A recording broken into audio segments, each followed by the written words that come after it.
Welcome back to my new videos साथीहरू। अहिले चाहिँ म के गर्दैछु भने टेस्टमा एकैछिन पोछा लगाउने तयारी हो होइन। यहाँ पोछा लगाउँदैछु म। यहाँ एकछिनमा सबै टोटल पोछा लगाउनु पर्ने हुन्छ। 2 फ्लोरको घरमा आधा 1 घन्टामा पोछा लगाउन सकिन्छ। अझै पोछा लगाउने कार्यक्रम।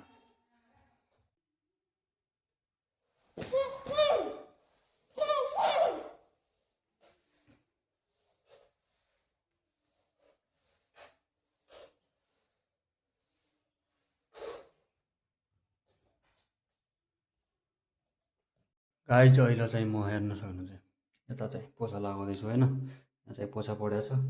यहाँ चाहिँ पनि युट्युब च्यानललाई सब्सक्राइब पनि गर्नु होला होइन। यहाँ चाहिँ अहिले हामी चाहिँ यहाँ भिडियो बनाउँदै होइन हेर्दै होइन।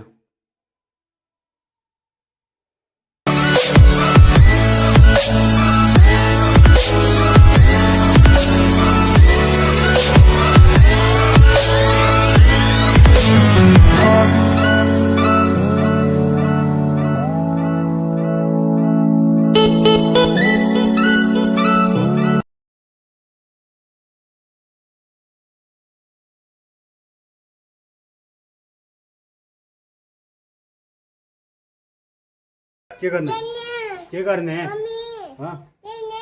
के गर्ने हो त्यो त भन्। पानीले के गर्ने? खाने पानी पानी खाने पानी खाने जुस खाने अरू अरू के खाने? आइसक्रिम अरू अरू के खाने? पानी खाने पानी खाँदा पानी खायो।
गाइज कामतिर जानु लाग्यो। कामतिर हिँड्यो अब नुहाएर आइयो भर्खरै होइन। अब चाहिँ काममा हिँड्नु पऱ्यो। यस्तो छ मौसम चाहिँ पानी आउने जस्तो छ। काममा गएर एकछिन लाउँदा सिधै अब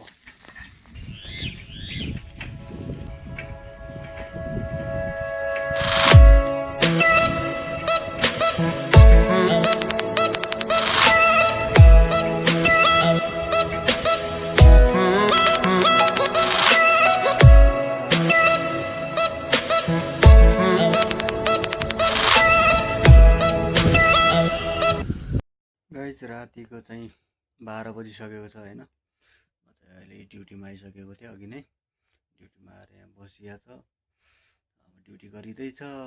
यतातिर अगाडि पछाडि सबै ठाउँ हेरिँदैछ भनौँ होइन मजाले।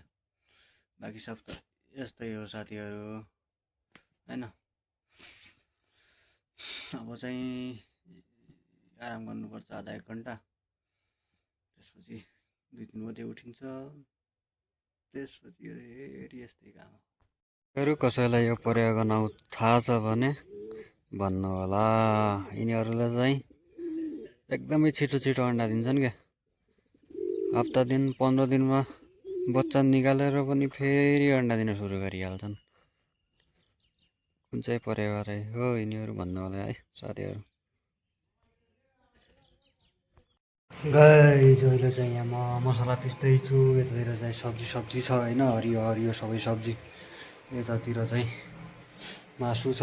आज चाहिँ मासु पकाउने हो, मासु खाने हो होइन। यतातिर यस्तो म्यागी पनि छ। यो चाहिँ म्यागी हो होइन यताको। यता सुन्तला यता आउँछ नि सुन्तला चाहिँ सुन्तला सुन्तला।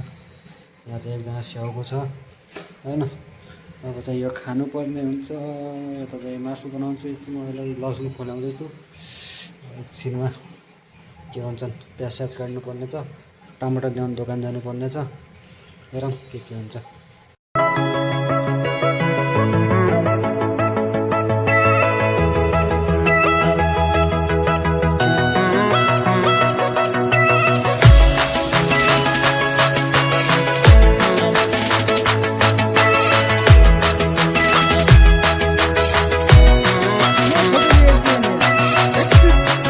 साथीहरू के कुरा गर्न आएको भन्दाखेरि होइन, हामी चाहिँ अहिले यहाँ बेङ्गलोरमा काम गर्छौँ होइन।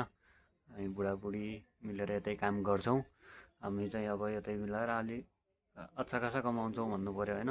मैले चाहिँ सेक्युरिटी गर्छु, बुढीले अनि दिउँसो चाहिँ उतातिर गर्नुपर्छ घरमा काम होइन। अहिले यहाँ बसेर हामी के गर्छौँ त, झाडु पोचा बाथरुम डस्टिङ भाँडा क्लिनिङ सबै गर्नुपर्छ होइन। यो सब गरेर हामीलाई कति मिल्छ त होइन, कति मिल्छ। हामीले कमाउँछौँ लगभग नेपाली 45,000, नेपाली होइन इन्डियन 45,000 जति, नेपाली लगभग त्यही 70,000 जति हुन्छ होइन। यति कमाउँछौँ। त्यति धेरै लोड पनि पर्दैन कामको होइन। त्यही 12-13 घन्टा काम गर्छौँ, त्योभन्दा बढी काम पनि पर्दैन। बाँकी सब यस्तै हो साथीहरू, काम गर्नुपर्छ। तपाईँहरू पनि काम गर्न चाहनुहुन्छ, राम्रो पैसा कमाउन चाहनुहुन्छ, बेङ्गलोरमा आउन सक्नुहुन्छ। अनि चाहिँ भन्नुपर्ने के थियो भन्दाखेरि म चाहिँ यहाँ 12 घन्टा राति सेक्युरिटी गर्छु होइन। यहाँ गरेर यहाँबाट मलाई 15-20 हजार रुपियाँ यहाँबाट कमाउँछु। अनि त्यहाँ घरमा गएर बुढीले कमाउँछ 28-30 हजार बुढीले कमाउँछ होइन। बेङ्गलोरमा काम गर्ने हो, राम्रोसित बस्ने हो भने राम्रो छ। हामी त थोरै कमाउँछौँ, मान्छेले 1.5-2 लाख रुपियाँ कमाउने मान्छे हो नि झन् महिनाको होइन। हामी त अब नर्मल्ली त्यति हो 70-80 हजार नेपाली कमाउँछौँ, बसेका छौँ। कमाउने मान्छेले 1.5-2 लाख रुपियाँ नेपाली कमाएर पनि बसेका छन्। काम पनि त्यस्तै गर्छन् तिनीहरू होइन। हाम्रो त अब नर्मल काम गर्छौँ, मजाले बसिया छ खाइया छ होइन। बेङ्गलोरमा नेपालीलाई काम गर्न राम्रो छ होइन।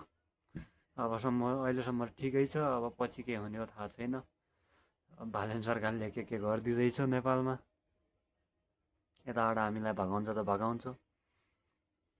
यति भयो भने हामीलाई यहाँ चाहिँ साथ मिलेको छ भारत सरकारले, यति राम्रो सपोर्ट गरेर नै यति काम मिलेको छ भनौँ। हाम्रो नेपालमा यस्तो प्रायोरिटी दिने हो भने, यस्तै काम मिल्ने हो भने हामीले अरूको देशमा आउनु पर्ने थिएन होला सायद होइन।